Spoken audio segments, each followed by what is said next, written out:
Mi escuela Academia. es mi padre, Ujú. la academia es mi escuela, es el patio de mi casa, mi formación musical es doméstica totalmente, no tengo estudios académicos, se intentó una vez, él me llevó a la escuela de música, y me sentaron el piano, el eslava, el Tannhäuser, era algo de teoría y solfeo, pero nada, la música popular y no lo hice, cosa que recomiendo que no deje de hacerse por mi caso.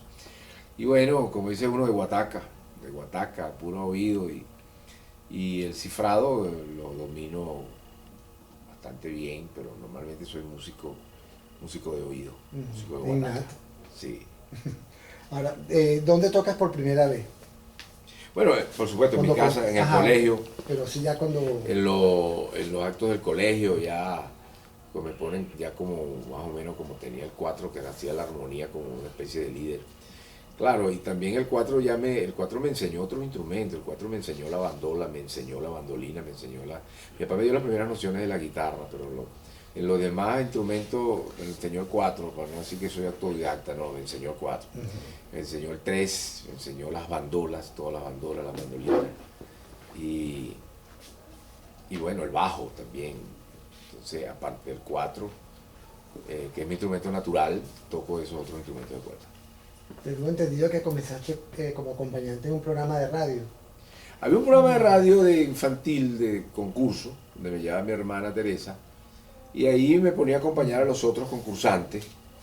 Eso por supuesto me ayudó a aprender, pues a acompañar, que es lo que siempre le recomiendo a los jóvenes cuatristas, que para ser un buen solista primero tenemos que hacernos un buen acompañante en todos los géneros todos los géneros que tenemos en Venezuela, que es un país riquísimo en género musical.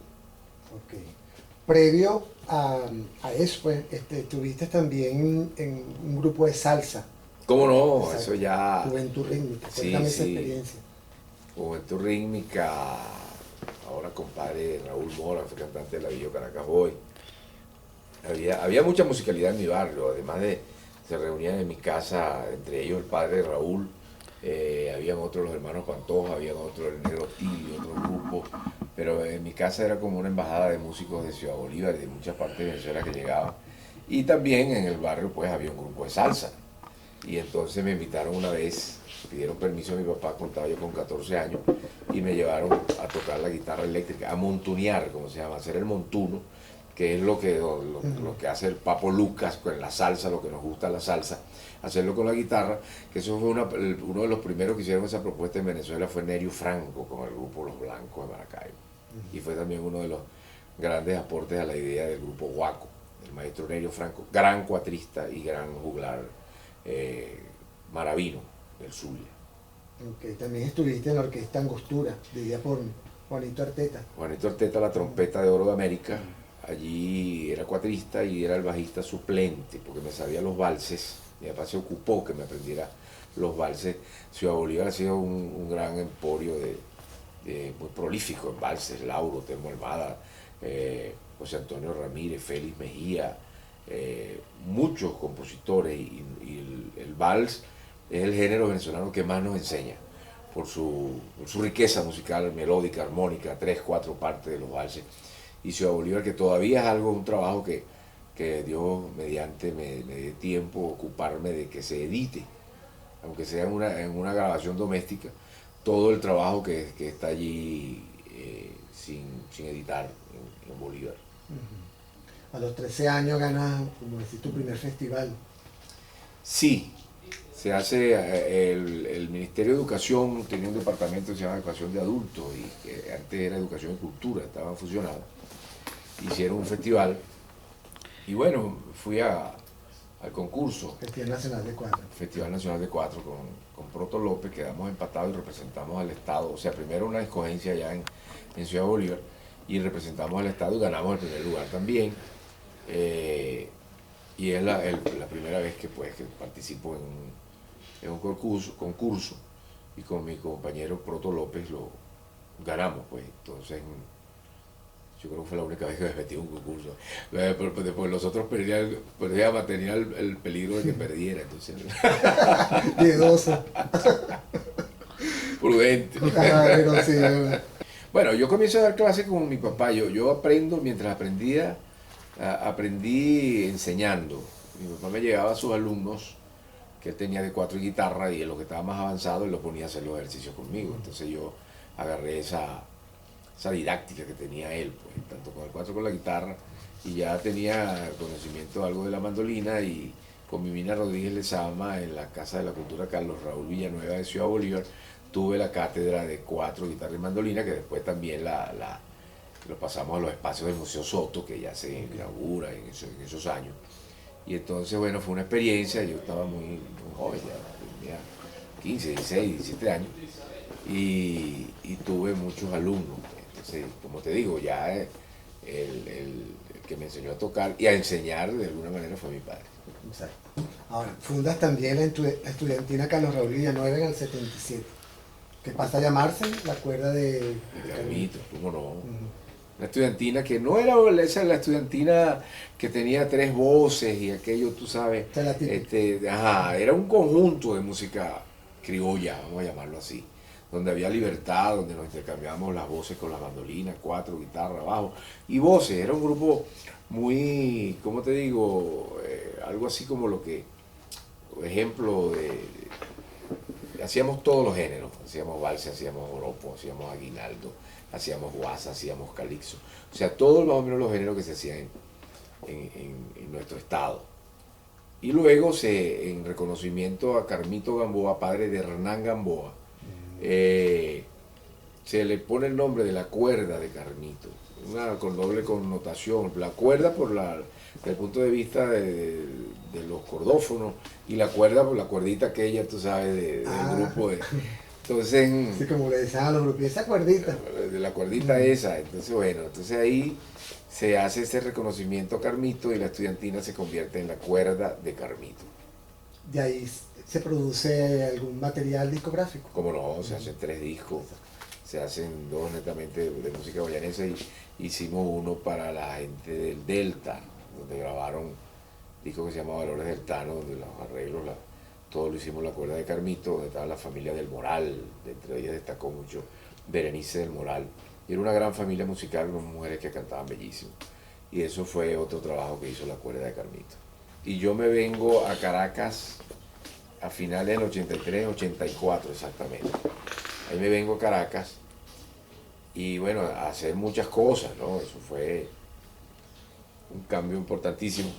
Ya como en el plano profesional.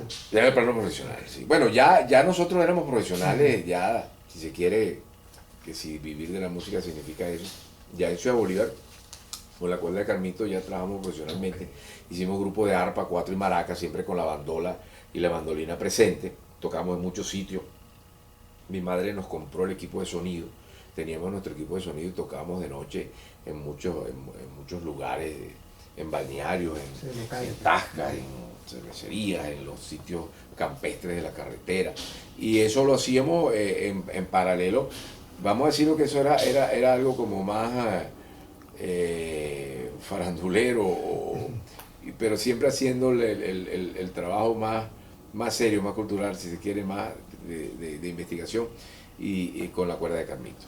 Entonces con el grupo de arpa, 4 y maraca, que se llamaba los hermanos Hurtado, por supuesto, pero Guayana Gentil de los hermanos Hurtado, trabajamos mucho en todo el estado. Por supuesto, mi hermano David también cuatrista, mi hermano Carlos maraquero, mi hermana Carmita, que ahorita le hicieron un reconocimiento del Premio Nacional de Música, de Folclore, algo así. Nos hacía las letras de los aguinaldos. Mi papá era un gran recopilador que tenía muchos temas, y además de la historia de los músicos de Ciudad Bolívar. Eso nos nutría, y hacíamos nuestros conciertos de una manera didáctica, hablando de lo que era el gentilicio musical, lo que es la música de Angostura, la música de Ciudad Bolívar. Tuve la suerte de que Roberto me presenta a la gente de Un Solo Pueblo, y una vez gran amiga desaparecida, Solera Valdivieso. Hice un grupo en Caracas con Ismael Querales, Pedro Castro y Manolito Rodríguez, y con eso tocábamos para mantenerme, como quien dice, en Caracas. Me acuerdo que Callito Aponte me dio trabajo en Los Arrieros, entonces iba y venía. Entonces ahí Ismael me preguntó una vez que si conocía a alguien que tocara el 3, yo le dije que sí. Entonces me llamó Sonera Valdivieso para contratarme por una temporada de parrandas en diciembre, con un grupo Un Solo Pueblo, cosa que agradezco mucho porque aprendí mucho sobre la música de la costa y me dieron trabajo. Entonces ya tenía algo de trabajo, tenía algo más constante. Eh, y bueno, fue un buen aprendizaje. Inclusive hicieron un restaurante muy famoso, el Zaguán de Un Solo Pueblo, donde fui el director musical, tenía 60 músicos a mi cargo, no los de Un Solo Pueblo, porque ya existía el grupo como tal. Y muchas amistades y mucho conocimiento tuve con esto. Tuve 2 años, 8 meses con la agrupación Un Solo Pueblo. Luego de allí me abro, hago espacio y me voy con ese grupo Costa Caribe, del mismo estilo, con muchos músicos que también se fueron por diferentes motivos de la agrupación de Un Solo Pueblo, gente de con Venezuela, gente de 1, 2, 3 y fuera. Hicimos ese grupo, bueno, que tuvimos mucho éxito, inclusive hicimos un disco Oscar de León, donde Oscar de León canta Fulía y canta parrandas guayanesas, esa es la agrupación, por dar una referencia, ¿no? Carabobo San Benito, esa es la agrupación Costa Caribe. Hicimos una gira importantísima en Japón en el año 91. Bueno, me estoy saltando un poquito del 84 al 85 a las andanzas con Un Solo Pueblo, y eso fue muy importante. Japón, España, República Dominicana. Fue un grupo muy exitoso, hicimos 4 discos, incluyendo el que hicimos con Oscar de León. Luego allí, y con otros amigos, con Gerson García, compañero músico de Ciudad Bolívar, de todas las andanzas, Ricardo Sandoval y muchacho que tocaba la bandola central, Sosa, Javier Sosa, y yo con la bandola guayanesa hicimos la bandola de Venezuela. Un grupo, bueno, no había un grupo que se hubiese ocupado hasta ese momento de plasmar en un disco y darle conocimiento a Venezuela de que existían otras bandolas, aparte de la bandola llanera popularizada por Anselmo López. Y ese grupo también hizo historia, también, o hace historia actualmente, las bandolas de Venezuela. Háblanos de tu repertorio, ¿hacia dónde apunta? El repertorio fundamentalmente es a la música tradicional venezolana o de raíz tradicional venezolana. Esto nos vincula pues con la música latinoamericana y la música del mundo, pues tenemos muchas cosas en común con América Latina, con Colombia, con la guitarra nos une, el arpa, la mandolina, y el cuatro buscando su espacio, porque a lo mejor no es tan conocido, ahora más, ahorita actualmente más, pero como estaba el charango, como estaba el cavaquinho, y estaban esos otros instrumentos que son afines, pues, y son instrumentos de armonía y de acompañamiento.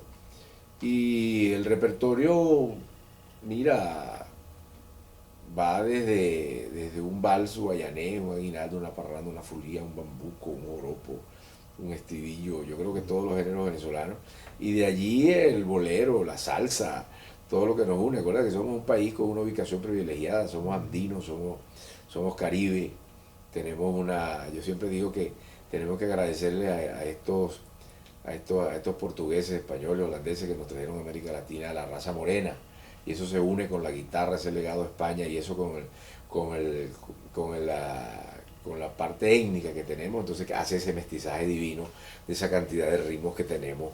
Imagínate la costa venezolana, los tambores de Patanemo, Culepuya, Barlovento, los tambores de Cata, es una riqueza, es un país todavía por conocer para el mundo. Eso nos da una importancia, pero yo pienso que ya es tiempo, ¿no?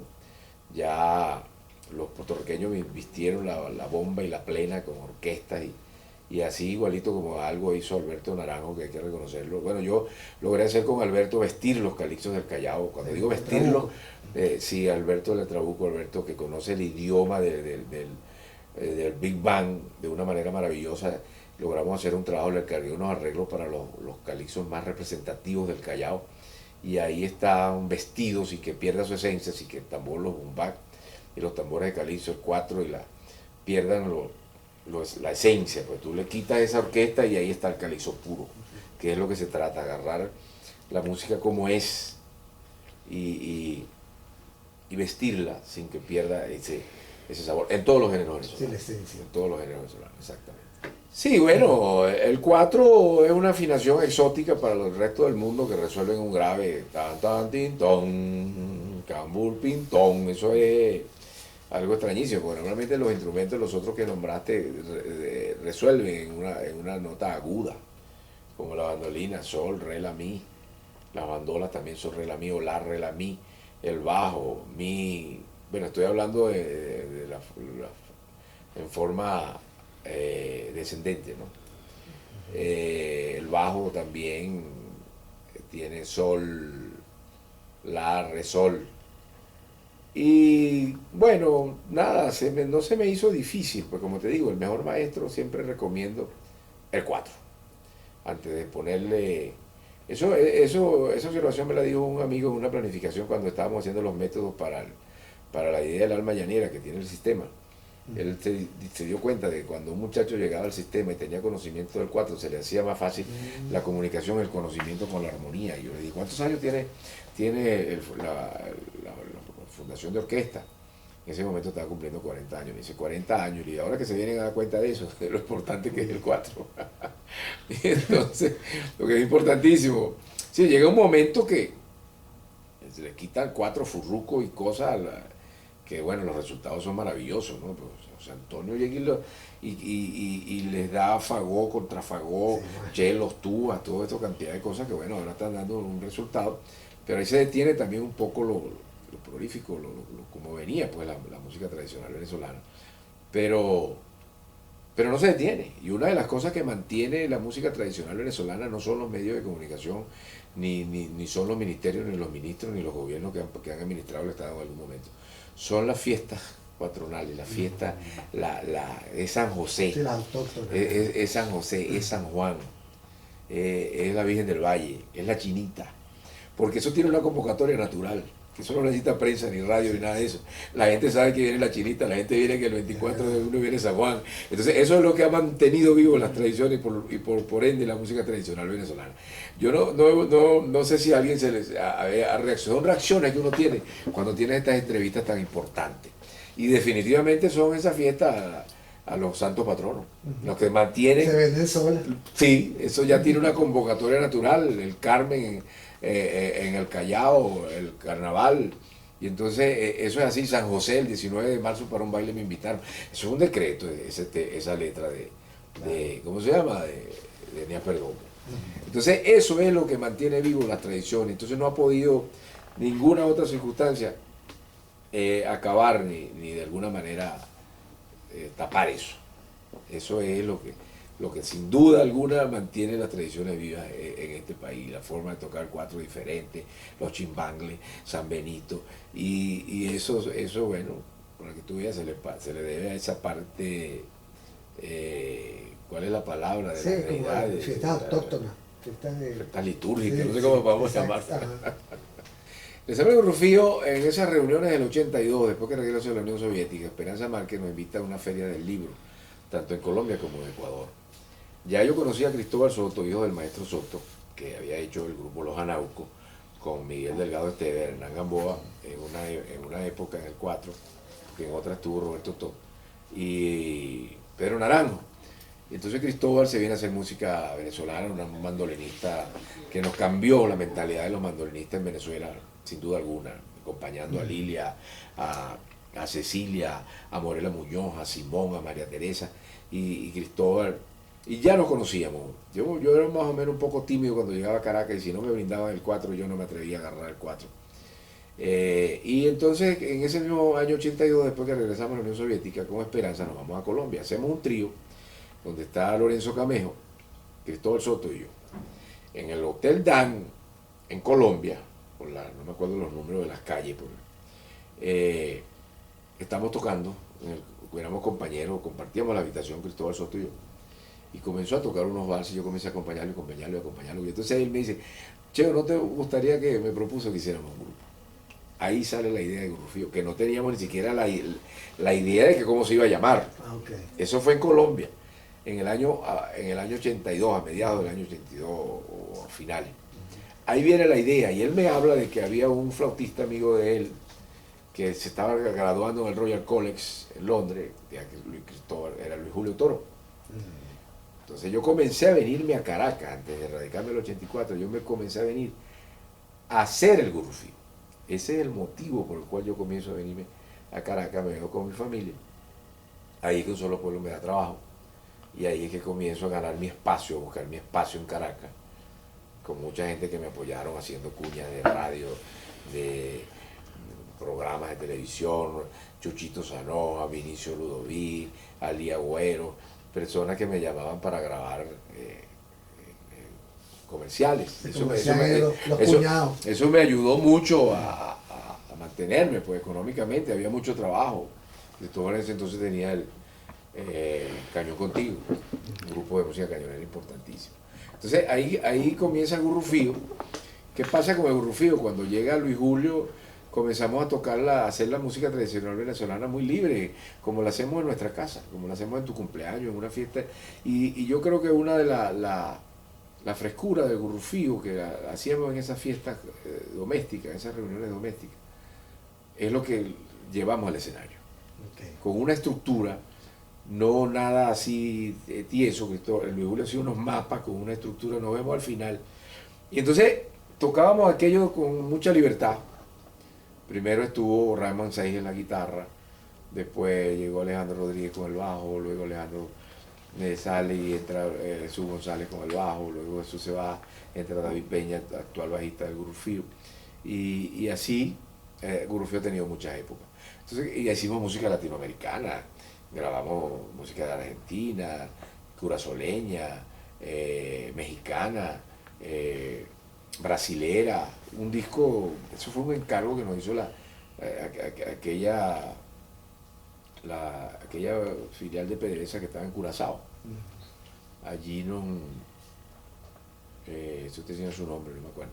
Ellos nos encargaron eso, hicimos un disco de música latinoamericana con motivo del descubrimiento en el año 92. Okay. Entonces ahí hicimos música de Colombia y siempre en los discos de Gurrufío metíamos un tema colombiano tocado a nuestra manera, un tema brasilero, sobre todo los choros brasileros. Y entonces el objetivo era simplemente hacer buena música, música tradicional, de raíz tradicional, y hacer todo lo que nos parecía gurrufiero, como para gurrufiarlo, para hacerlo y para gozarlo, porque Gurrufío es un grupo que hicimos para bueno, primero con nuestro gozo propio, y cuando tú sientes algo lo transmites. Y eso yo creo que eso ha sido lo que ha hecho que Gurrufío en estos 35 años todavía tenga convocatoria y todavía sea un ejemplo a seguir por muchos ensambles que se han hecho acá en Venezuela. Oyendo, y entonces los cuatristas, por supuesto, siguiendo lo que yo hacía. Y me encontraba cuatristas en muchas partes de Venezuela, en Colombia, en muchas partes, y me di cuenta que ya eran 8, 9 cuatristas, y le comenté una vez a Marco Tulio Mendoza, mira, hay que hacer un trabajo, hay que hacer un proyecto, primero como proyecto, porque ya era una realidad.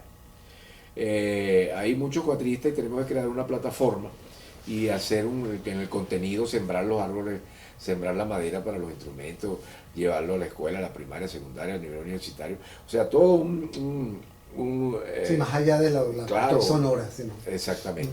Y él me dice, eso que tú quieres hacer la siembra del cuatro, ese es el nombre, Marco Tulio Mendoza, gran amigo. Y ahí comenzamos, en el 2002, 2003, a buscar los recursos. Y el 4-4 del 2004 se sonó la primera vez la siembra del 4 en la Plaza Bolívar de Ciudad Bolívar. Y de allí no hemos parado. Nunca en la historia se habían reunido tantos jóvenes cuatristas. Ahorita muchos diseminados por el mundo. Son la cosecha. Esa es la cosecha. Cuatristas bueno, con manos maravillosas que se pierden de vista con lo que están haciendo y demostrando que la limitación no es del instrumento, sino del instrumentista y todo lo que se puede hacer con el 4. Y la importancia de la difusión del 4 fuera de nuestra frontera. Ahorita es el mejor momento. Ahorita tenemos cuatristas en Irlanda, en Nueva York, en Miami. Fruto de la siembra. Tiene que ver directamente con eso. Y Miguel Ciso ganó el Grammy, el C4 Trío tiene 3 años que se conocieron en la siembra del 4 siendo nominado, el Pollo Brito que siempre ha sido un gran amigo de la siembra y anda con su 4 en el hombro, que nunca lo abandona. Y así está Fraimer Reyer en Argentina, y en Chile está Abraham Hurtado, esto ya de Jonathan Segovia, y bueno, paré de contar, pero tenemos una representación en esta diáspora por los motivos que sean, que es importantísima porque, y así como el 4, bueno, también la arepa está afuera, pues, entonces se va conociendo más el instrumento y esas son de las cosas positivas que tiene esto, ¿no? Exacto. Entonces hay una Siempre hay presencia, sí, hay una presencia importantísima del 4 como nunca antes en la historia del instrumento como tal. Mi técnica había muchos cuatristas en Ciudad Bolívar, ¿no? Mi papá, Nicanor Santamaría, Chucho Reyes Jiménez, Juvencio Gutiérrez, pero había uno que sobresalía, que se llamaba Hernán Gamboa. Hernán, además que tengo la suerte de que es mi padrino de pila bautismal cuando tenía 6 años y medio, crea un estilo que es el que llama el rasga punteo, que es cantar la melodía con progresiones armónicas, y ese fue el estilo que a mí me gustó y ese es el que yo cultivo, y demostrando de que también con la afinación tradicional Camus Pinto se podía ser un solista, porque había un grupo, no se puede analizar, dicen los caraqueños, pero había un grupo que decían que el 4 solista era el 4 que se afinaba con la cuerda aguda, que es el maravilloso estilo del maestro Freddy Reina, y Hernán rompe con eso, demuestra que también se podía ser un buen solista, diferentemente bueno, con la afinación tradicional de Camus Pinto. Y ese es el género, ese es el estilo que yo cultivo y es el que más se ha proliferado actualmente en el país. Cuando hicimos la siembra del 4 incluimos las 2 afinaciones. El 4 tiene muchas afinaciones, muchos temples, como se dice, o muchos transportes, se llama, el 4 está transportado. Entonces, definitivamente, ese es el estilo, pues, cambiar la melodía y el punteo, pues. Pero Hernán se detiene muy poco a puntear y el estilo que él hace, ahorita haremos un ejemplo, el 4 hace la melodía, hace la armonía y hace el acompañamiento y también la parte rítmica. Entonces el 4 nunca pierde su característica, como vuelvo a decir, de acompañante. El 4 siempre fue un actor de reparto que estuvo por allá acompañando a las orquestas, los grupos, los bandolinistas, los arpistas, los cantantes, pero gracias a estos cuatristas, como Hernán Gamboa, Freddy Reina, Jacinto Pérez, pare de contar cantidad, Ángel Melo y otra cantidad de cuatristas que diferentemente buenos en varias épocas, logran un nivel protagónico. Que ahorita, bueno, hay cuatristas cuidados y más solistas con el 4 que mandolinista y los mismos bandolistas, ¿no? Tenemos un chat donde convergemos ahí 160 cuatristas, donde 130 son cuatristas y son solistas, ¿no?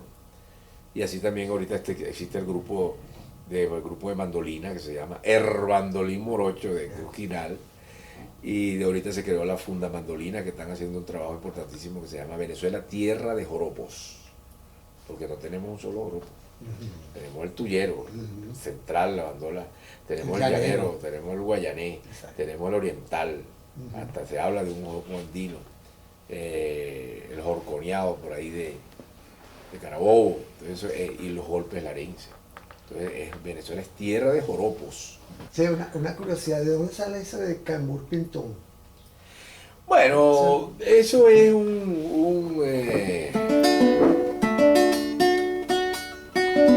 Yo siempre quiero saber dónde es. no sé a quién se le ocurriría, de verdad. Es interesante. Sí. Pero el can es porque la primera cuerda es la más grave. Can, tambor. Entonces ahí viendo que ya la otra es más aguda. Pin. El pin es el fa sostenido, la más aguda. Tom. Entonces, eso es lo que le llama la atención en otras latitudes, esa afinación que resuelve en un grave. Normalmente la afinación resuelve, que es la afinación que cultivó con una gran escuela el maestro Freddy Reina, Jacinto Pérez, y exactamente las 4 cuerdas debajo de la guitarra. Tengo un apego con lo tradicional y las raíces, porque hay muchos jóvenes que no quieren ir a las raíces, entonces no se aprenden bien el género, como sobre todo con la mano derecha. Entonces construyen cosas cuando no tienen una base sólida, y todo lo que se construye sin una base sólida se cae, se derrumbe. Desde el punto de vista de la arquitectura es así, pues, tiene que tener una base. Entonces me preocupo y me ocupo, porque la idea no es preocuparse, de que aprendan las cosas como es. Todavía el 4 no está bien conocido en las diferentes regiones. Por ejemplo, la gente de Zulia, de Falcón, de los Andes, tienen los cuatristas tienen un conocimiento más o menos, pero de lo que pasa en Oriente. Oriente me parece que es el estado Sucre y Nueva Esparta, la mano derecha más importante, los géneros que tienen, de la fulía, la jota, la malagueña, el punto y llanto, el punto el navegante. Eso es una maravilla. La manera de tocar el cuatro en Oriente es diferente a la del llano. La mano derecha es sin duda la gran esencia y necesitamos aprender todos los géneros de la mano derecha. Yo creo que cuando alguno de los cuatristas que existimos aprendamos todos los géneros de la mano derecha, se hablará del cuatrista más completo de Venezuela, más completo. Pero el mejor es difícil porque a lo mejor el oriental no toca una gaita como lo va a tocar un zuliano, ni un zuliano va a tocar un estribillo como lo toca. Entonces tiene que reunirse, para hacer ese cuatrista integral tenemos que seguir estudiando y tenemos que seguir haciéndolo. Eso lo digo con toda seguridad y con toda responsabilidad. El ritmo de guaraña, el ritmo de calixto, el ritmo de contradanza, el cuatro en el tambor veleño, lo básico, y después se pierde de vista ahí con cuatristas de Oriente como por ejemplo Alfonso Moreno o el Pelón Aguirre, hijo de Renato, con la gaita zuliana, la mano derecha del Pollo Brito, con unas propuestas espectaculares. Los efectos tímbricos del profesor Casanova, y por ejemplo lo que está haciendo, muy tímbrico y muy percutivo lo que está haciendo Jorge Glenn, y maravillas de la música tuyera como está haciendo Edward Ramírez, o Nelson González, o Fernando Rodríguez. O sea que son una cantidad de jóvenes que están haciendo aportes importantísimos, ¿no? Y esos son los que le van a dar permanencia en el tiempo a nuestro cuatro. El cuatro definitivamente está en buena mano, sin duda. La música venezolana tiene una receptividad maravillosa. Mi primer contacto con un público así fue en Rusia, que hicimos 20, 30 y tantos conciertos en 47 días, para Rusia y Ucrania. Entonces la gente le gustaba muchísimo, pero le gustaba muchísimo la música, todo lo que hacíamos, y eso que Esperanza llevó un repertorio latinoamericano. Pero en Japón, que es el país que más he visitado, creo que me acaban de invitar ahorita para el próximo año, sería como la 7ª vez. Son muy melómanos, y ahorita hay un movimiento importantísimo en la estudiantina Comaba con la música tradicional venezolana. Es el foco más importante, por llamarlo de alguna manera, de música tradicional venezolana que hay en Asia, lo tienen los japoneses. El otro es en Francia, con una escuela, un taller que hace Cristóbal Soto hace más allá de 14 años, cerca de París, donde convergen músicos de muchas, franceses, ingleses, costarricenses, colombianos, japoneses, de muchas partes del mundo, y lo que se estudia es música tradicional venezolana, y eso es importantísimo, ¿no? Pero yo creo que mi mayor premio son esos muchachos cuatristas, esa es mi mayor satisfacción, definitivamente. Esos muchachos que han hecho posible la siembra del cuatro. Eso, como digo yo, ese es un Grammy de carne y hueso, eso es verdad. Ahí no hay, ¿cómo se llama? Ninguna injerencia de ningún sello disquero y nada de eso, sino cuando yo veo a esos muchachos tocando, que uno se conmueve, se emociona. ¿Qué consejo le das tú a ellos? Bueno, que salgan a tocar la música venezolana sin pena, con seguridad, que no vayan a salir con algún estándar de jazz o yacial, o salir con un tema brasileño que también tiene su género. Salgan con la música tradicional venezolana por delante, no como estandarte, como la bandera, la bandera de nosotros venezolanos, con el cuatro, con la bandola, con el arpa, con el canto, con lo que sea, sin pena, ¿no? Con orgullo, y van a saber que la receptividad que van a tener es grande. No, la crítica siempre es bienvenida, a favor o en contra, porque algo si la crítica te hace alguna observación, eso te sirve para corregir. Y siempre hay que agradecerla. Triste es que no te digan nada, que ni te ignoren, como decía Cantinflas. La verdad es que Cantinflas decía que yo le dio a alguien una vez, yo a ti ni te ignoro, imagínate. No, la crítica, eso es importantísimo. Pregúntale a los políticos algo tienen que decir para que cada vez que lo nombran le estás dando ahí un link. Yo prefiero que me hablen mal de mí, pero que no me ignoren. Que no me ignoren, sino las observaciones son importantísimas. Uno no le puede gustar a todos, ¿no? Y hay otros que te comparan y viene la comparación, que te toca más que el otro, que no sé qué. Eso nunca se va a terminar, ¿no? Pero yo creo que eso es una cosa generacional, son determinadas, porque tú no vas a comparar a Aparicio con Vizquel, eso no tiene nada que ver. Sí. Vizquel, Aparicio fue Aparicio, y Vizquel es Vizquel, y David cosas. Y así pasa también a lo mejor con la música, son los cantantes, los cantantes, y hubieron épocas, y hubieron cosas que hay que respetarlas, no es nada. ¿Qué te falta hacer musicalmente?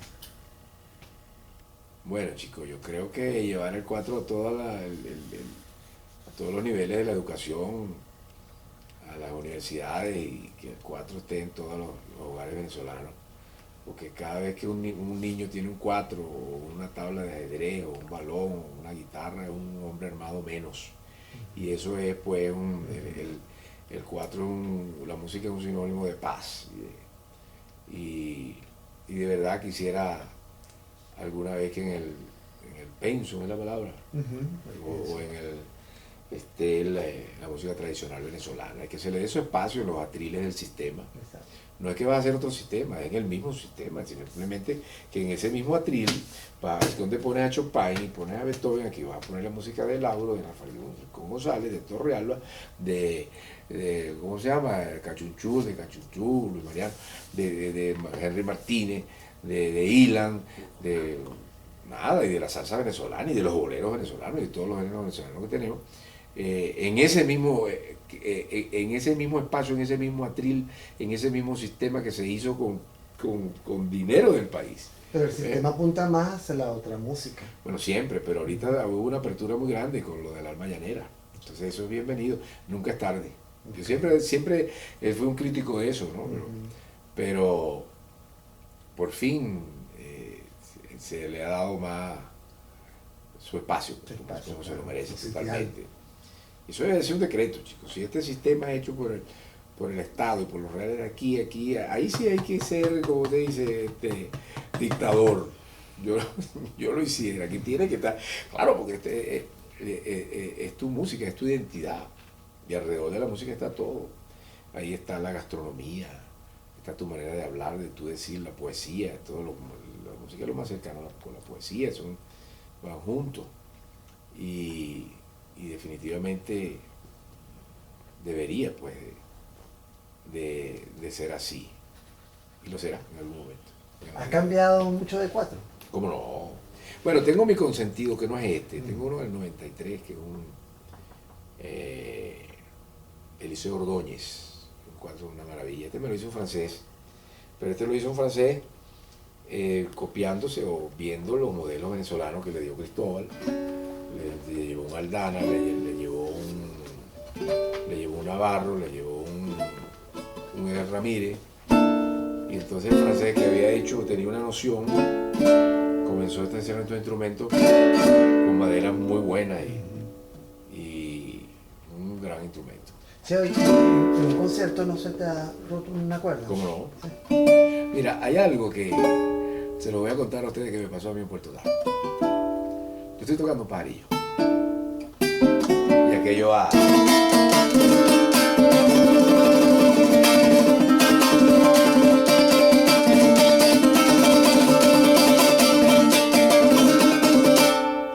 Se me revienta la prima. Y yo paro el concierto y agarro la cuerda, así le digo al público, paré, porque se reventó una cuerda. Yo seguí tocando un ratico con 3 cuerdas, pero ya llega un momento que te hace falta. Entonces, mire, señor, se reventó una cuerda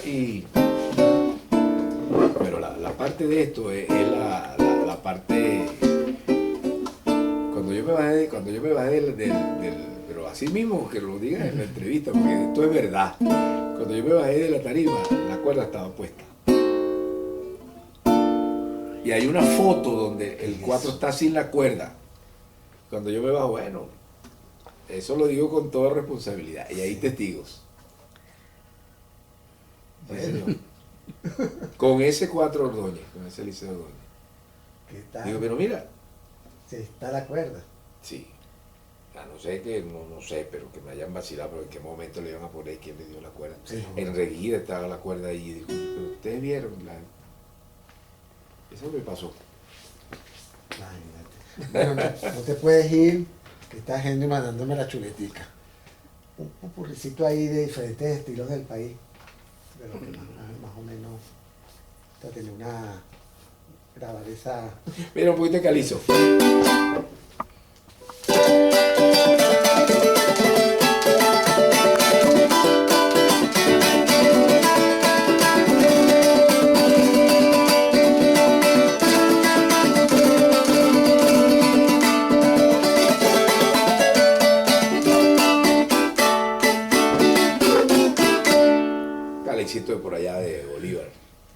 La guaraña.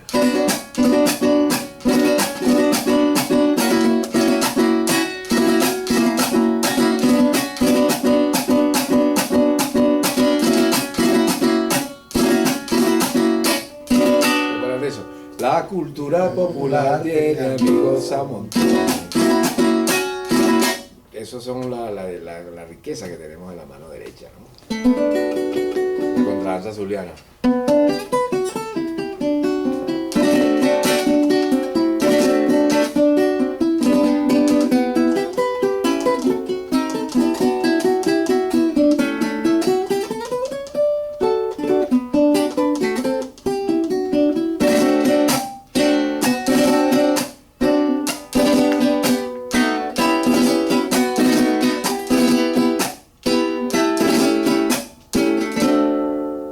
De gaita.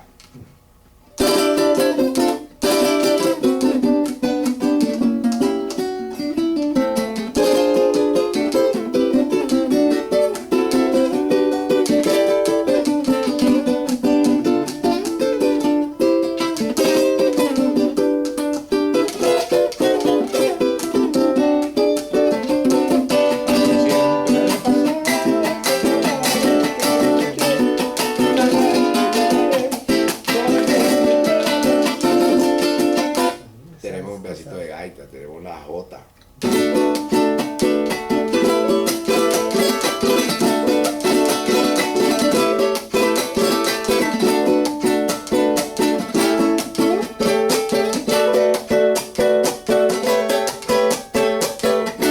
¿Te acuerdas de Gualberto, no? Claro. Me puse a considerar, me puse a considerar.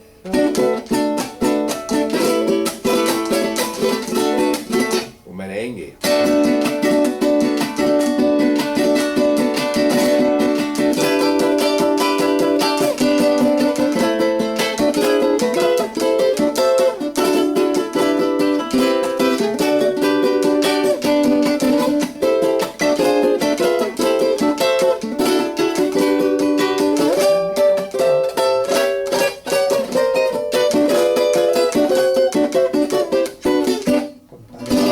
Copa y pancho.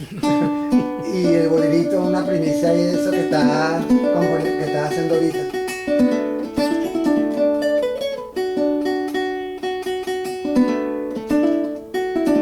Hay uno muy bonito, ¿vale? Que seguro que ustedes lo conocen. Afuera es noche y llueve tanto,